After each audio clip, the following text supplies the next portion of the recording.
오늘 주회전으로 나오신 모든 분들을 주님의 이름으로 사랑하고 또 축복합니다. 오늘은 이 가정의 달 세 번째로 의사소통에 대해서 좀 말씀을 나누려고 합니다. 우리 인생은 어떻게 보면은 relationship, 관계라 이렇게 볼 수 있습니다. 그렇죠? 수직적으로는 하나님과의 관계입니다. 그래서 우리가 매주일 제일 많이 듣는 단어들, 또 말하는 단어, 이 믿음이라는 단어도 따지고 보면은 하나님과 우리 사이의 관계를 말하는 것입니다. 믿음이라는 거를 다시 번역하면은 우리말로 번역하면 trust, 신뢰한다. 그게 아마 가장 가까운 일상적인 단어라고 생각합니다.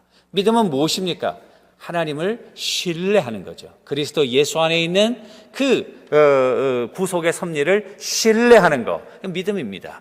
수평적으로 보면은 또 우리 다 관계이에요. 부부 간의 관계, 부모와 자녀와의 관계, 형제와의 관계, 교회에서 교우들과의 관계, 이웃과의 관계, 직장에 가면은 직장 상사들과 어떤 동료들과의 관계, 모든 것이 어떻게 보면은 관계입니다. 하나님께서 우리 인간을 만드실 때 관계를 이렇게 형성 지으신 거예요. 제3도 가만히 따지고 보면은 관계를 다 제거하면은 남는 게 없어요. 부부 사이 없애버리고, 자녀와 부부 사이, 형제 사이, 이웃, 우리 교우들과의 관계 다 끊어버리면 여러분 남는 거 뭐 있어요? 아무것도 없어요. 이 관계라고 하는 게 그렇게 중요한데, 이 관계는 하나님께서 이 관계를 통해서 인간들이 받아야 될 축복의 통로입니다. 창세기 1장 보시면은 하나님이 온 천지를 창조하시고, 그리고 보시기에 좋았더라. 다 좋은 거예요. 죄가 들어오기 이전에 이 모든 것이 다 완벽한 조화를 이루고 각 창조마다 하나님의 의도대로 다 창조되었는데 딱 한 가지 좋지 않은 것이 있었는데, 오늘 말씀 보니까 아담이 혼자 거하는 것이 좋지 않았다. 죄가 아직 들어오지 않은 상태예요. 에덴 동산에 죄라는 것이 없어요. 그렇지만 하나님 보시기에 좋지 않은 것 하나가 있었는데, 아담이 혼자 거하는 것, 관계성을 끊고 혼자 거하는 것, it is not good, 좋지 않다 그 말이에요. 우리 그 관계를 통해서 하나님이 놀라운 축복을 주십니다.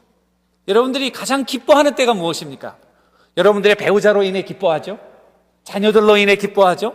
형제 자매들의 그런 따뜻한 사랑으로 기뻐하죠? 여러분들이 힘들 때 어디서 여러분들이 위로와 능력을 받습니까?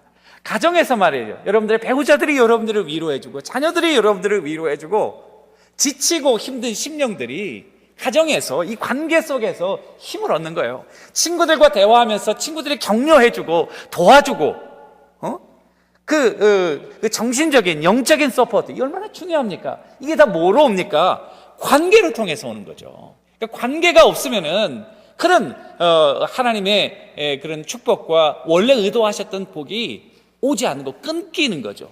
죄는 뭡니까? 하나님과 우리 인간 사이에 통로가 있어야 되는데 그 소통되는 거를 담처럼 빡 막아버리는 거예요. 하나님으로부터 우리 가운데 하나님의 그런 놀라운 축복들이 와야 되는데, 죄라는 아주 튼튼한 담이 있어가지고 못 오는 거죠. 통하지 않는 거예요. 그 말라 죽는 것 아닙니까? 죄의 삭은 사망 아닙니까? 인간의 관계도 마찬가지입니다. 올해 특별히 우리 교회에 결혼하는 커플들이 굉장히 많아요. 지금 5월 달에 또 하나 있고 6월 달 뭐 많이 있습니다. 결혼을 할 때마다 제가 우리 그런 물어보는 서약이 있죠. 그 서약은 이것입니다.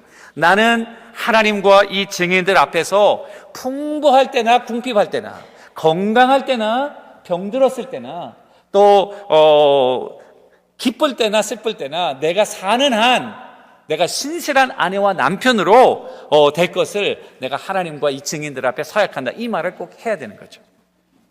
젊은이들 보면 너무 기뻐요. 그리고 정말 얼마나 새로운 꿈과 또 소망을 가지고 인생을 출발하지 않겠어요? 그런데 한편으로는요, 저 그런 생각도 해요. 앞으로 넘어야 될 산들이 많은데, 축복하는 마음도 있지만은 넘어야 할 산들이 많잖아요. 부부간에 넘어야 할 산들이 많잖아요. 사랑하는 감정은요, 이게 오래 못 갑니다.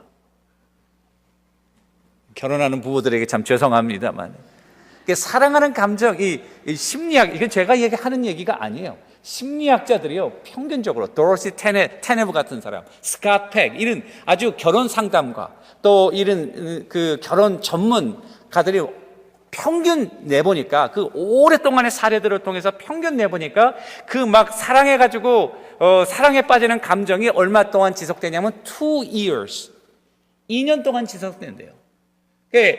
사람들이 묻는 거죠. 그러면은 2년 뒤에는 어떻게 되는 거야? 2년 뒤에는 현실로 돌아가는 거예요. 현실로. 사랑하는 감정 자체가 진실하지 않다는 것이 아니라 it is not realistic. That's what the psychologist said. It's not realistic. 현실적이지 않다. 여러분 사랑에 빠진 사람 보셨어요? Daydreaming all the time. 그죠? 현실적이지가 않아요. 공부해야 되는데 공부를 못하는 거예요. 일해야 되는데 일을 못하는 거예요. 사랑에 빠지는 감정이 이게 건강한, 물론 자연적인 감정이지만은 그러나 현실적이지 않기 때문에 그와 같은 감정은 조금 있으면 없어지니까 그게 우리의 결혼 생활과 우리의 가정을 이끌어주는 그 리소스가 될 수 없다는 거죠. 그럼 이 사랑하는 감정은 뭔가? 사랑하는 감정에 대해서 스캇 팩이라고 하는 사람이 정말 리얼하게 얘기했어요. 뭐라고 얘기했냐? 그것은 메이트하려는 유전적이고 본능적인 요소다 그랬어요.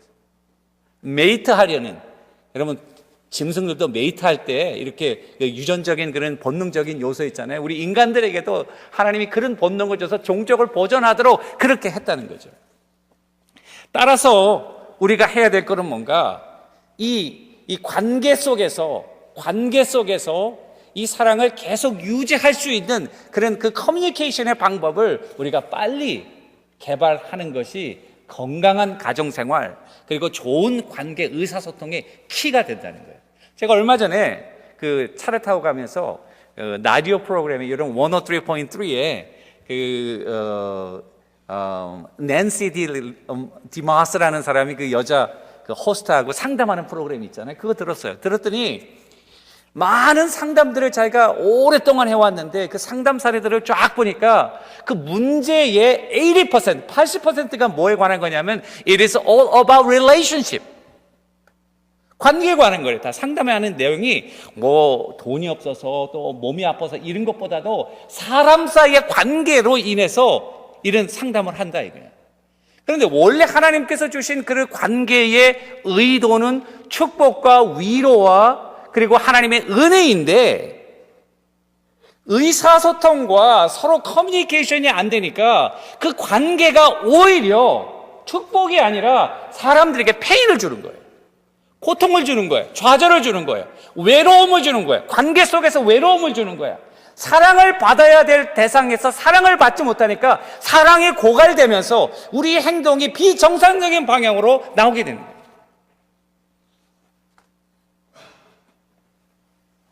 오늘 우리 드리려는 말씀은 두 가지입니다. 어떻게 하면 우리가 의사소통을 잘할 수 있을까?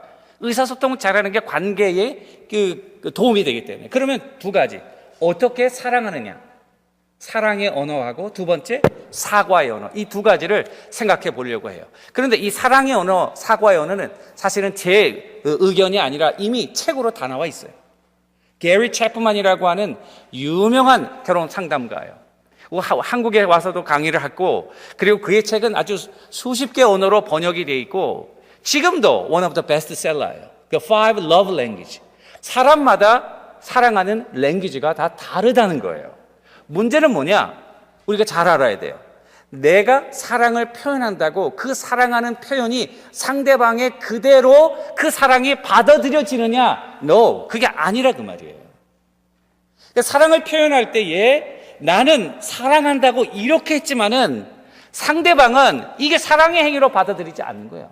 예를 들면 나는 사랑한다고 선물을 많이 사갔는데 상대방은 돈도 없는데 이거 왜 사왔어?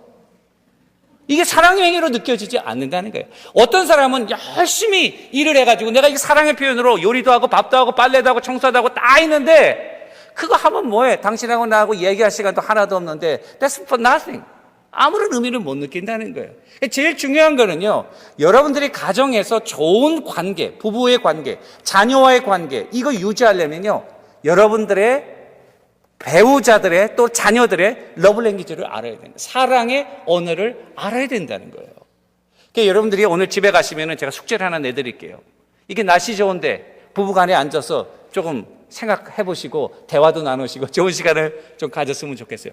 그러니까 여러분들이 한번 게스해 보세요. 내 배우자의 사랑의 랭귀지는 뭘까? 여기 보면은 사랑의 랭귀지가 5가지로 나와 있어요. 첫 번째는 인정하는 말, 함께하는 시간, 선물, 육체적인 접촉, 봉사. 이 5가지예요. 제가 간단하게 설명을 하겠지만 한번 게스해 보세요, 여러분. 여러분들의 그 배우자의 사랑의 랭귀지는 뭘까? 그렇게 하시고 제가 그 키트를 우리 복사해 놨어요. 검사하는 용지가 책에 리바이즈된 책에 있더라고. 올드 버전에는 그게 없는데 새로운 버전에는 리바이즈에서 나왔더라고. 그거 보시면은 나의 러브 랭귀지가 무엇인지 체크할 수 있도록 돼 있어요. 그게 아내용이 있고 남편용이 있는데 한번 해보세요. 제가 해보니까 10분도 안 걸려요. 여러분들 앉아서 해보시고 해본 다음에 그 결과를 가지고 상대방과 한번 나눠보세요. 그런데 아마 많은 분들이 놀라실 거예요. 분명히 이 사람의 러브 랭귀지는 이거라고 생각했는데 딱 검사해 보면은 다르게 나온 경우가 있어요. 그러면 이때까지 여러분들은 사랑의 표현을 잘못한 거예요. 사랑의 표현을 잘 하면은 정말 그 의사소통의 하이웨이가 열리는 것이다. 여러분들의 삶의 새로운 그런 그 차원으로 관계가 돈독하게 이루어진다고 생각합니다. 심리학자들은 공통적으로 얘기하는 게 있어요. 우리 사람들에게는요, 가장 큰 욕구는 뭐냐? 사랑받고 싶어 하는 욕구래요. 사랑받고 싶어 하는 욕구가 인간에게 기본적으로 다 있는 거예요. 이 사랑의 그릇이 채워지면은 안정감을 느끼는 거예요. 편안해지는 거예요. 자유하게 되는 거예요. 그리고 인생이 살맛 나는 거예요. 이게 채워지지 않게 되면 채우기 위해서 다른 방법으로 하나님께서 의도하신 관계 속에서 채워져야 되는데, 부부와의 관계에서 채워져야 되고 부모와 자녀와의 관계에서 채워져야 되는데, 그 채워져야 할 관계에서 채워지지 않으니까 다른 관계에서 그 사랑의 그릇을 채우려고 한다는 거죠. 그러다 보면은 나쁜 결과, 우리가 의도하지 않은 결과를 초래해야 하는데 그 결과는 가장 중요한 인생의 관계들을 파괴시키는 거예요. 악순환이 되는 거죠. 그런 의미에서 여러분들과 내가 정말 그 러브 랭귀지를 잘 깨닫고 그 언어로, 내 언어로 사랑하는 거 아니에요? 내가 좋아하는 언어로 사랑하는 거 아니에요? 상대방이 좋아하는 언어로. 우리 다음 시간에 천국의 그 가정에서의 천국 훈련 얘기하려는데, 천국에서의 특징은 무엇입니까? 천국에서 특징은요, 남을 먼저 생각하는 거예요. 남을 먼저 배려하는 거예요. 이 세상에서는 자기를 먼저 배려하잖아요. 천국은 남을 먼저 배려하는 거예요. 사랑을 할 때도 나의 사랑을 채우라가 아니에요. 상대방의 사랑의 그릇을 채워줌으로 그가 기쁨과 감격으로 나의 이 사랑의 그릇을 채워주는 그와 같은 관계이에요. 여러분들과 내가 추구해야 될 그와 같은 사랑의 모델이라고 생각합니다. 그런 의미에서 이 5가지를 조금 생각해 보는데, 첫 번째는 뭐냐? 인정하는 말입니다. 인정하는 말은 누구나 다 칭찬받고 싶어 하죠. 또 격려받고 싶어 하고 또 위로받고 싶어 하는 거예요. 특별히 어린이들이나 또는 남편이나 아내나 이렇게 칭찬하는 말을 해줄 때에 굉장히 자긍감을 느끼고 편안한 이게 one of the my language도 이거예요. 인정하는 말. 무슨 일을 했을 때 참 잘했다. 그러면은 잘 못했는데도 더 잘하고 싶은, 그리고 내가 할 수도 없는 건데 한번 해보고 싶은 그런 용기가 나는 거 있죠. 근데 우리 가정들 보면요, 칭찬하는 데는 정말 인색한 것 같아요. 부부들 간에 여러분들의 남편에 대해서, 여러분들 아내에 대해서 칭찬해 보셨어요? 최근에 칭찬한 것이 얼마나 되고 어떤 일로 칭찬하셨습니까? 우리는 비난하는 건 참 잘해요. 뭐 하나 시켜놓고, 아이고 하나 하라고 그랬더니 이거 해놓은 거야? 되게 못했네. 그러면은요, 하려다가도 할 마음이 없어져요. 그런데 못했어도 와 잘했네. 이것도 잘했네. 그러면 뭐 고칠 거 없어? 뭐 잘하지도 못하는데 말이죠. 애들도 마찬가지예요. 다 잘하는데 우리는 다 잘하는 줄 알고 다 A 받아오면 당연히 A 받아오는. 여러분들 자녀들 다 공부 잘하시잖아요. 다 A 받아오니까 가만히 있다가 B 하나 받아오면은 너 B가 어디 있어? 막 그러고 혼내고. 애들한테 그러는 거죠. 그러니까 잘하는 거를 더 잘할 수 있도록 도와주고 칭찬해주고 격려해주는 거. 이거 굉장히 중요한 거예요. 여러분들의 배우자 중에 그런 사랑의 언어를 가지고 있는 사람이 있을 수가 있어요. 그럴 때는 여러분들이 이 칭찬하는 말, 격려하는 말, 또 온유한 말, 같은 부탁을 하더라도 이렇게 명령적으로 하지 말고 이렇게 공손한 말, 부부니까 가까우니까 마음대로 해도 된다 그러고 이거에 당신 이거에 무슨 종 부리듯이. 뭐 남편이 종입니까? 아내가 뭐 종입니까, 여러분? 정중하게 부탁을 하는 거예요. 이거 좀 해주시면 좋겠다고. 그럼 또 안 해주는 사람이 어디 있겠어요? 조금 뻗동기긴 하겠지만은 그러다가 잘 해줄 거 아니에요, 여러분? 그러니까 인정하는 말 한번 생각하시고, 두 번째는 함께하는 시간입니다. 함께하는 시간이 러브 랭귀지인 사람은 이래요. 아니, 우리 남편 또는 우리 아내가 너무나 자상하고 일도 잘하고 또 아이도 잘 돌봐주고 필요한 걸 다 해주는데 나하고 얘기하는 시간이 하나도 없어. 우리 함께하는 시간이 없어. 우리와 같이 나누는 시간이 없다면 그거 다 무슨 소용이 있냐? 우리가 아무리 잘 살고 아무리 좋은 음식을 먹고 아무리 좋은 옷을 입어도 부부가 서로 함께하는 시간이 없다면 그 무슨 의미가 있나, 이 좋은 게. 이렇게 생각한다면 그 사람의 언어는 이 함께하는 시간이에요. Spending time together. 같이 시간을 나누는 거예요. 여러분 보면은 데이트하는 사람하고 결혼하는 사람하고 음식점에 가면 딱 알 수 있어요. 데이트하는 사람들은요, 음식 조그만 거 하나 시켜놓고 얘기를 얼마나 많이 하는지. 웨이터들도 짜증나요, 그런 사람들 보면. 결혼한 사람들은요, 막 시켜놓고 딱 시켜놓으면 서로 쳐다보고 얘기할 시간은 없어. 먹느라고 말이죠. 그러니까 결혼하게 되면 우리가 스펜딩 타임 투게더 안 하는 거예요. 당연히 이 존재는 나와 함께 있는 거, 지가 가면 어디 갈 거야? 뭐 이렇게 생각하고 말이죠. 그렇게 생각하는 거죠. 그러니까 스펜딩 타임 투게더 하는 게 굉장히 중요해요. 세 번째는 gift, 선물이에요. 선물은 인류가 태어난 이후로 사랑의 상징입니다. 사랑하는 사람한테 선물 주지 미워하는 사람한테 선물 주는 거 봤어요, 여러분?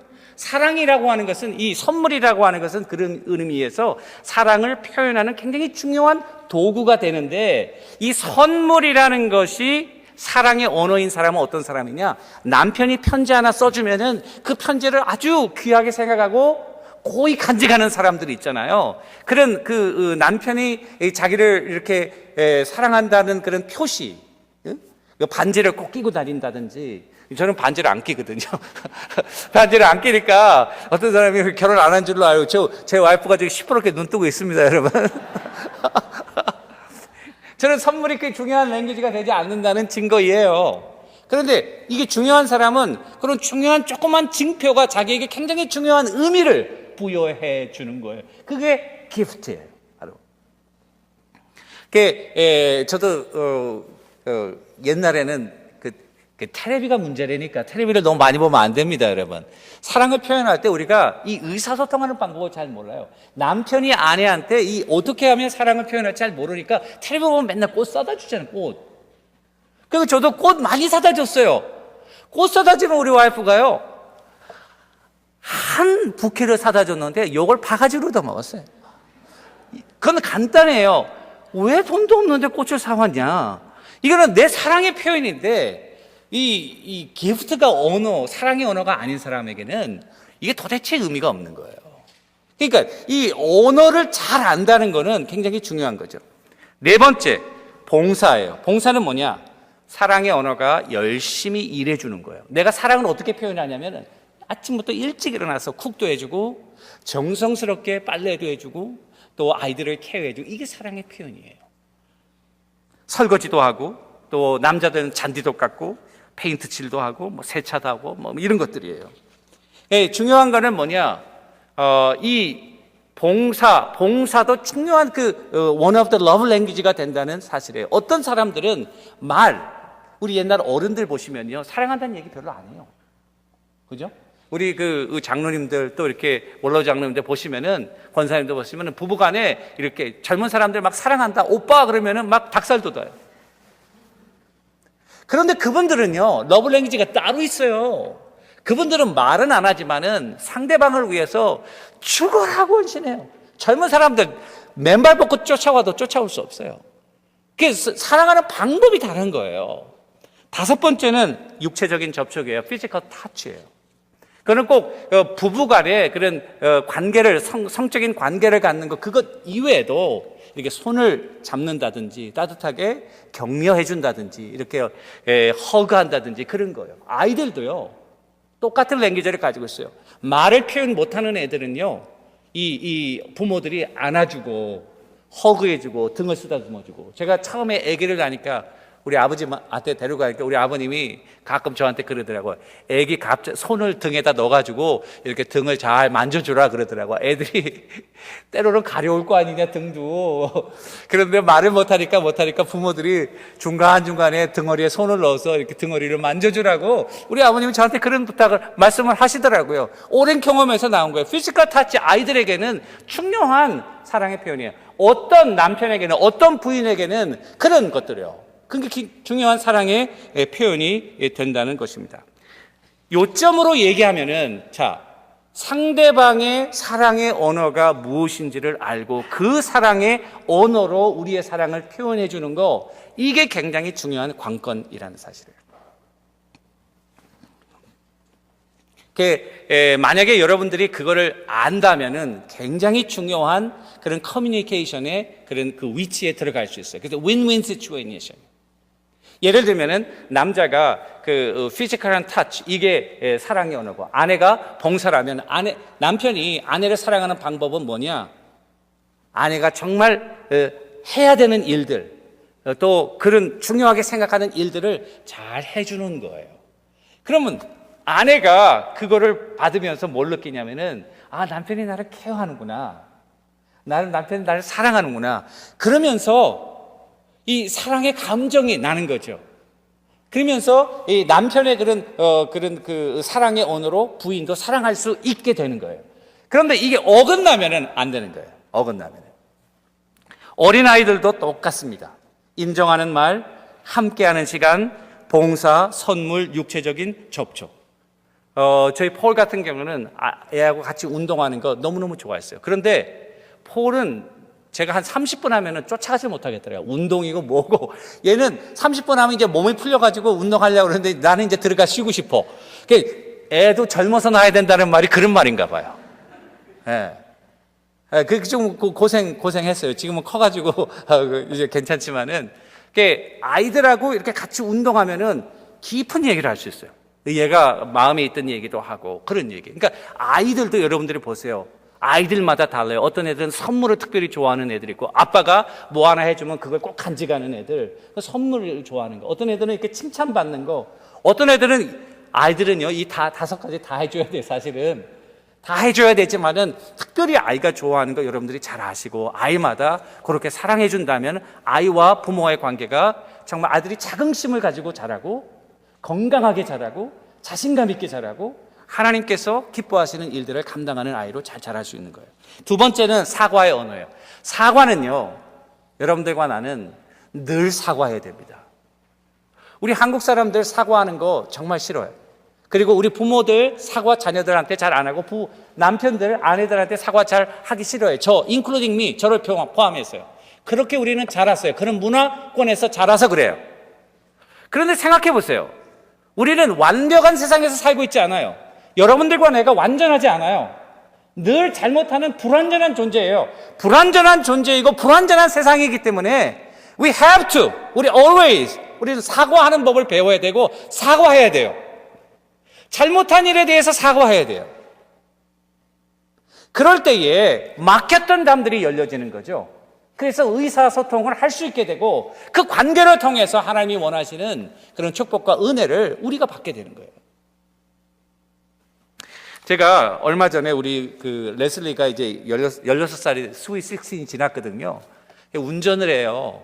얘가 빨리 운전 배우기 싶은 마음에서 제가 한번 시간이 있어가지고 내가 잠시 너 운전 좀 템스는 있으니까 어른이 옆에 앉아 있으면 되거든요.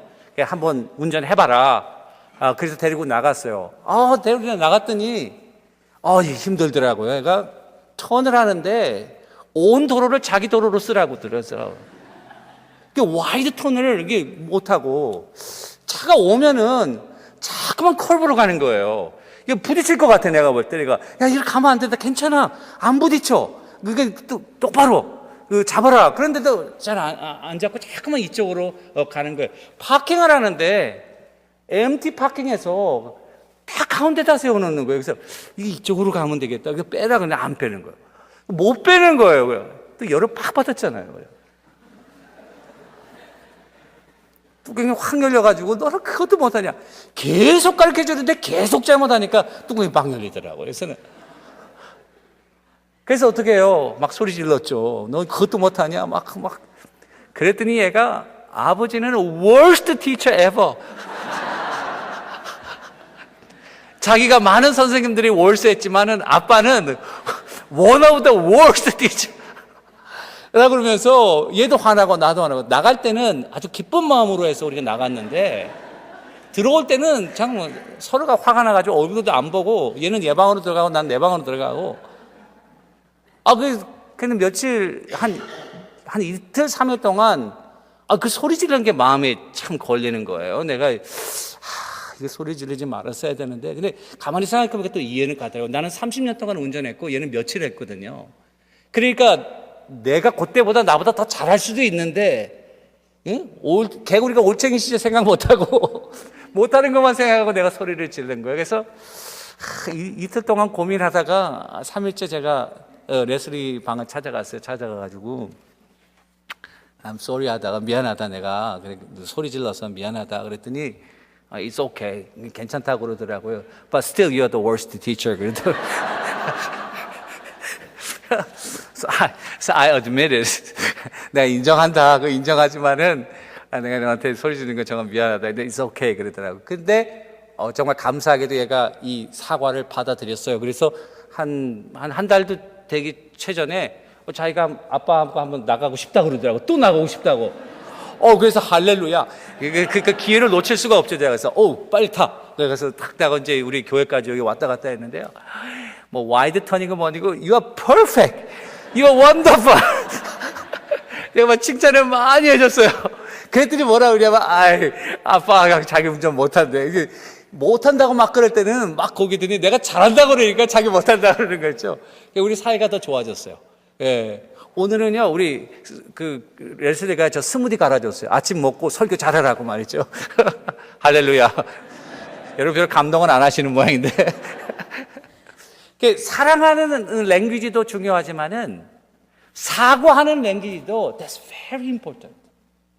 때로는 여러분들 남편에게요 정말 진심 어린 말로 I'm sorry, 내가 정말 미안해 여보 한마디가요 다음날 아침상이 달라집니다. 여러분 별로 감동이 없으신 모양인데 그 굉장히 중요한 거예요. sorry라고 하는 건 뭔가 하면은 첫 번째 내가 sorry인데요. sorry는 내가 당신에게 가한 그런 고통에 대해서 내가 정말 후회하고 있다.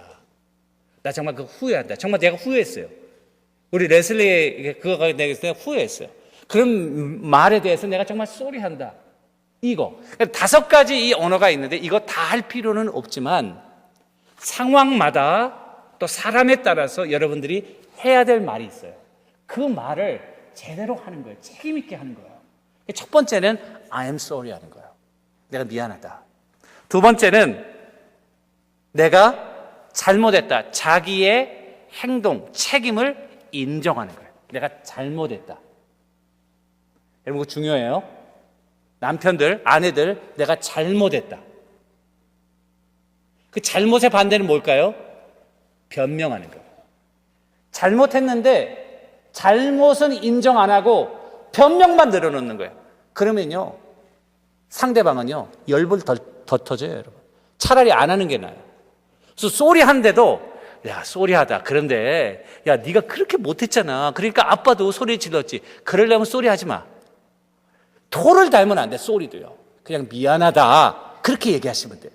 또, 잘못했을 때도 그냥 자꾸만 책임을 변명하지 말고 그대로 인정하는 거, 그게 중요한 것 같아요. 폴 마이어라고 하는 사람 뭐라고 얘기했냐면, 가장 중요한 성공 요인 중에 하나는 바로 자신의 잘못을 솔직하게 인정하는 것이다. 성공한 사람들, 아주 탑 포지션에 있는 사람들이 실수가 없어가지고 완벽해서 그들이 올라간 것이 아니라, 그들도 인간이니까 때로 잘못할 때는 솔직하게 자기의 잘못을 내가 잘못했다 인정하는 사람, 그 사람들이 성공한다는 거예요, 여러분. 세 번째는요, 보상이에요. 보상. restitution. 법적인 용어인데요. 이건 뭐가? 내가 어떻게 해드리면 좋을까요? 그 말이에요. 내가 이렇게 당신에게 고통을 가하고 잘못했는데 What can I do for you? 내가 뭘 해드리면 좋겠습니까? 어린 아이들이 자랄 때는 내가 다 해줄 수 있어요. 자녀들도요, 장성하면요, 여러분들이 어떻게 할 수 없습니다. 여러분들이 잘못했을 때에 그들에게 What can I do for you? 내가 어떻게 해주면 좋겠니? 그 말은 뭐냐? 내가 이 막힌 관계를 계속 원하지 않고 내가 어떻게 해줌으로 말미암아 이 관계의 담을 헐어버리고 그 이전처럼 내가 너를 사랑하고 너도 나를 존경하고 그런 관계로 회복하기를 원한다는 적극적인 시도예요. 그 다음에 네 번째는 진실한 뉘우침입니다. 다시는 내가 그러지 않을게. 내가 최대한도로 노력할게. 뭐 이런 말이 되겠죠. 그래서 그런 말을 할 때는 여러분들이 계획을 세워야 돼요. 어떻게 안 할까? 그리고 잘 플랜한 다음에 실질적으로 할 수 있는 것부터 하나씩 하도록 플랜을 세워가지고 할 때 여러분 다시는 그러지 않을게. 마지막은 용서해 주시겠어요? 용서해 줄래? Forgive me. 나를 용서해 달라. 그 말이에요. 남자들 이 말 잘 하기 힘들어하고 아빠들 이렇게 하기 힘들어하고 지배적인 성격이 강한 사람일수록 내가 잘못했어요 라는 말을 하기가 힘듭니다. 그러나 우리는 모두 인간입니다. 그리고 하나님께서 우리를 용서해 주셨잖아요. 주님께서 우리를 용서하신 그 큰 용서를 우리 마음속에 바탕으로 해서 우리에게 잘못하는 자를 서로 용서하라고 주님도 얘기했잖아요. 가장 가까운 사람에게 내가 용서를 구하는 거, 이것은 우리의 자존심이 깎이는 것이 아니라고 저는 생각합니다. 그런 의미에서 여러분들과 내가 이 가정에서부터 용서하는 법, 사랑하는 법을 잘 배웠으면 좋겠어요. 사랑의 언어, 또 용서의 언어를 하나씩 여러분들이 꼭 마음속에 가지시고 그것을 가정에서 실천했으면 좋겠습니다. 부부간에 실천하시고 또 자녀간에 실천하시고 이웃간에도 실천하시고, 그래서 우리들의 관계가 회복되었으면 좋겠어요. 아내와 남편이 정말 하나님이 의도하신 대로 진정한 한 몸이 되는 거, 서로를 아껴주고 도와주고 배려해주고 서로의 손과 발과 그리고 머리와 눈이 되어주고, 그럴 때 세상에 어려운 풍파들이 있어도 우리 가정이 든든히 서는 거예요. 그 가정 속에서 사랑의 감정이 우리의 가정을 홀드해 주는 게 아니라 그와 같이 서로를 진정으로 배려해 주는 그런 선택, 그러니까 용서도 선택이고 사랑도 선택이고 훈련이고 의지예요. 감정적으로 사랑하려고 그러는 거 오래 못 갑니다. 의지적으로 사랑하는 거예요. 고린도전서 13장 보니까 사랑은 오래 참고, 하나님이 인간의 죄를 상하여 오래 참고, 사랑은 오래 참고. 감정입니까? 감정 아닙니다. 의지입니다. 훈련입니다. 선택입니다. 진정한 사랑은 선택이고 훈련이에요. 하나님께서 우리를 사랑하신 그 사랑을 바탕으로 우리도 사랑하려고 선택하는 거예요. 용서하려고 선택하는 거예요. 나에게 힘들지만 감정적으로 어떻게 용서가 돼요? 나에게 잘못한 사람, 20년 전에 잘못한 사람 여러분 다 기억하고 계시죠? 어떻게 그거 잊어버리겠어요? 안 잊어버려요. 그러나 용서는 선택이에요. 내가 그걸 잊어버리겠다, 덮어버리겠다, 없애주겠다, 주님의 자비로 나도 덮어주겠다, 결단입니다. 우리 가족 간에 그와 같은 결단이 있게 되기를 주님의 이름으로 축원합니다. 자녀들 간에 그와 같은 관계 회복이 있어지고요. 그래서 우리의 가정들이 돈독한 관계에 있었으면 좋겠어요. 의사소통이 잘 됐으면 좋겠어요. 서로를 향한 사랑의 감정이 그대로 전달되고 서로를 향한 미안한 감정이 그대로 전달되어서 서로를 위해주고 사랑해주는 가정이 된다면 여러분 백만장자 아니라도 여러분 부러울 것이 하나도 없습니다. 가정에서 부부가 서로 사랑으로 하나가 되고 자녀들이 부모를 존경하고 부모가 자녀를 사랑하는 그 마음이 있으면요, 우리 가정은요 아주 살리드한 성이 되는 거예요. 천국의 지상의 모습이 되는 줄로 믿습니다. 그 가정에서 여러분들이 건강하게 자라고 하나님의 백성으로, 또 한 가지 더 나아가서는 하나님과의 관계를 생각해야죠. 하나님과 우리 사이의 관계를 가로막는 건 죄 아니겠습니까?